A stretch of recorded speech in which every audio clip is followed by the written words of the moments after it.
کبھی بھی شریعت کو اپنی طبیعت کے مطابق نہ بناؤ. جو تمہیں اچھا لگے وہ شریعت ہے اور جو کڑوا لگے اس کو تھوک دو. اکثر ایسا ہوتا ہے. مثال کے طور پر مولانا صاحب جب تک آپ کو بیان کر رہے ہیں آپ کو بہت اچھی لگنے لگی تقریریں. کیا بولتے ہیں مولانا صاحب, بہت اچھا ہے. کس بارے میں بول رہے تھے؟ آپ کو جتنے لوگوں نے دھوکہ دیا ان کے خلاف بول رہے تھے. بہت اچھے مولانا ہیں. دھوکے کے خلاف بولیے آپ. بہت سارے لوگ جو ہے دھوکہ دیتے ہیں. پھر ہم نے شرابیوں کے خلاف بولا. بہت اچھا بولتے مولانا, اس لیے کہ شراب بندی ہونی چاہیے. ہمارے معاشرے میں بہت سارے بگڑے, ان کو صحیح کرنا چاہیے. مولانا صاحب نے ایک دن انہی کے بارے میں کہہ دیا کہ سود کھاتے ہو آپ, بہت برا مولانا ہے. تو گویا کہ تم نے شریعت کو اپنی طبیعت کے مطابق بنانے کی کوشش کی. جو تمہارے زخموں پر انگلی رکھے تو اس کو تم خراب کہو. یہودیوں کی یہی طبیعت تھی اور آج بھی یہی ہے. یحییٰ علیہ السلام ان کے نبی ہیں, بنی اسرائیل کے نبی ہیں. بادشاہ بڑی عزت کرتا تھا. یحییٰ علیہ السلام جوان تھے, 30 یا 33 سال کی عمر کے. بادشاہ نے ایک بار شادی کی, چند دنوں کے بعد دوسری شادی کی اسی بیوی کی بہن سے. 2 بہنوں کو ایک نکاح میں جمع کر لیا. یعنی 2 بیویاں ہیں لیکن دونوں سگی بہنیں ہیں. یحییٰ علیہ السلام نے فتویٰ دیا کہ شریعت میں 2 بہنوں کا ایک ساتھ رکھنا حرام ہے. اس نے کہا میں بادشاہ ہوں. حضرت یحییٰ علیہ السلام نے فرمایا اللہ سب سے بڑا بادشاہ ہے, قانون اس کا ہے, تم بندے ہو, سب کے لیے ہے یہ شریعت. اس نے دھمکیاں دیں, کہا کہ آپ غلط کہہ رہے ہیں, میرے خلاف مت کہیں. حضرت یحییٰ علیہ السلام ڈٹے رہے, یہاں تک کہ بادشاہ نے یحییٰ علیہ السلام کا قتل کر دیا. آپ کا سر مبارک الگ کر دیا, جسم الگ کر دیا, کاٹ دیا. کس بنیاد پر؟ اس کے زخم پر انگلی رکھا تھا, برائی پر تنبیہ کی تھی. نبیوں کے ساتھ یہودی یہی کرتے رہے. ان کو اگر کسی بات کی تنبیہ کی جاتی تو ان کے خلاف کھڑے ہو جاتے, ان کو مار ڈالتے. کئی نبیوں کا قتل کیا انہوں نے. موسیٰ علیہ الصلوۃ والتسلیم نے کیا کیا؟ زکوٰۃ کا حکم آیا تو سب سے کہا کہ زکوٰۃ دے دینا. قارون جو زمانے کا بڑا مالدار تھا, وہ موسیٰ علیہ السلام کے رشتے میں بھی آتا تھا, اس سے بھی کہا کہ قارون تو اپنے خزانوں کی زکوٰۃ نکال. اب جب زکوٰۃ نکالنے کے لیے دیکھا تو کئی خزانے صرف زکوٰۃ میں جا رہے تھے, حالانکہ اس کو رعایت ملی تھی. اس نے کیا کیا؟ ہونا یہ چاہیے تھا کہ میری اصلاح کے لیے اگر کوئی بیان کر رہا ہے تو میں اپنے آپ کو اصلاح کی طرف لے جاؤں, کوشش کروں بدل لوں. نہیں, دنیا دار کی طبیعت یہ ہوتی ہے کہ جو بول رہا ہے اسی کی زبان کو بند کر دو. اس نے عورت خریدی, پیسے دے کر کے طوائف کو مجمع میں لے آیا اور کہا کہ میں موسیٰ سے سوال کروں گا زنا کی سزا کیا ہے.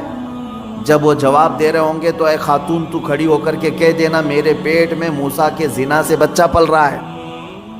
معاذ اللہ رب العالمین.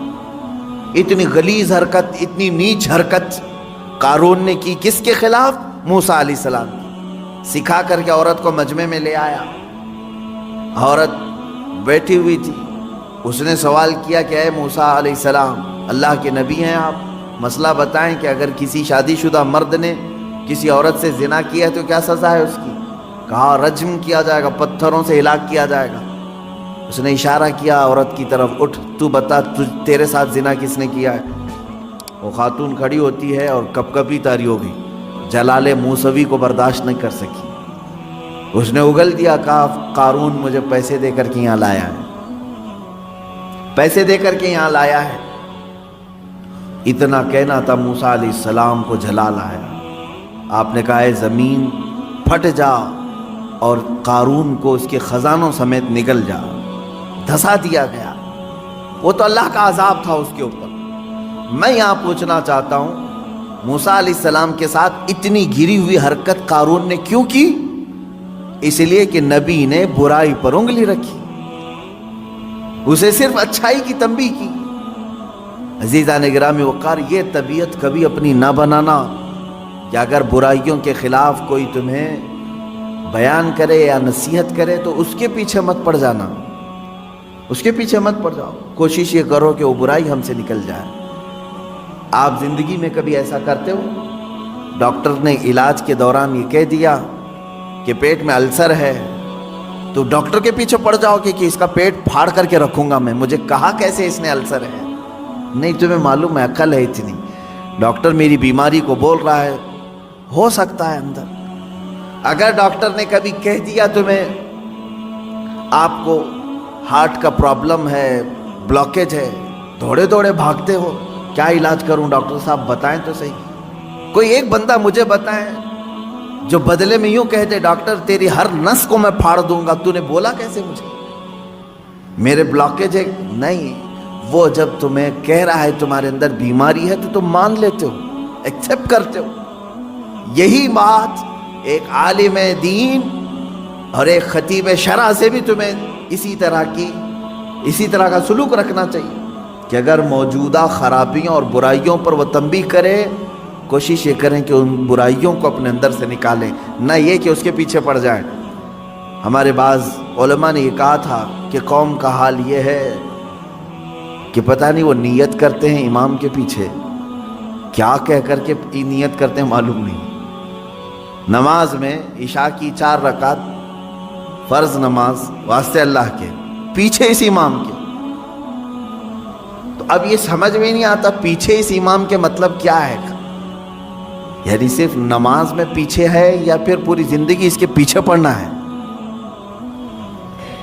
میرے عزیزو، داعیان دین اور داعیان حق کے ساتھ انصاف کا معاملہ ہو، یہ میں اپنے لیے نہیں کہہ رہا ہوں، میرے پیچھے پورے پڑ جاؤ، کوئی معاملہ نہیں، لیکن جو رسول کریم صلی اللہ تعالیٰ علیہ وسلم کی شریعت طاہرہ اور دین حق کو لے کر تمہارے درمیان آئے، ان کے ساتھ وہی سلوک کرو جو آپ کے جسمانی مرض کے لیے ڈاکٹر کے ساتھ آپ سلوک کرتے ہو۔ انبیاء اکرام علیہ السلام کے ساتھ یہودیوں نے جو سلوک کیا، وہ سلوک آپ نائبان رسول کے ساتھ نہ کریں۔ یہودیوں کو جو باتیں اچھی لگتی تھی وہ لے لیتے تھے، اور جو ناپسند ہوتی تو نبیوں کا ہی قتل کر دیتے تھے۔ 1-2 نہیں، ہزاروں نبیوں، 10,000 نبیوں کا قتل کیا انہوں نے، تقریباً 10,000 نبیوں کا۔ قرآن میں کئی جگہ پر آیت آئی وَيَقْتُلُونَ النَّبِيِّينَ بِغَيْرِ حَقٍّ، یہ ناحق نبیوں کا قتل کرتے تھے۔ نبیوں کا کام یہ اتنا ہی ہوتا کہ ان کی برائیاں بتا دیتے تھے، یہ غلط ہے۔ تو یہاں آج امت کو بھی میرا یہی پیغام ہوگا کہ اگر تمہاری برائیاں کوئی بتائے تو یہودیوں کی طرح ان کے جان کے پیچھے نہ پڑ جاؤ، بلکہ ان برائیوں کے خاتمے کے لیے مل بیٹھ کر کے لائے عمل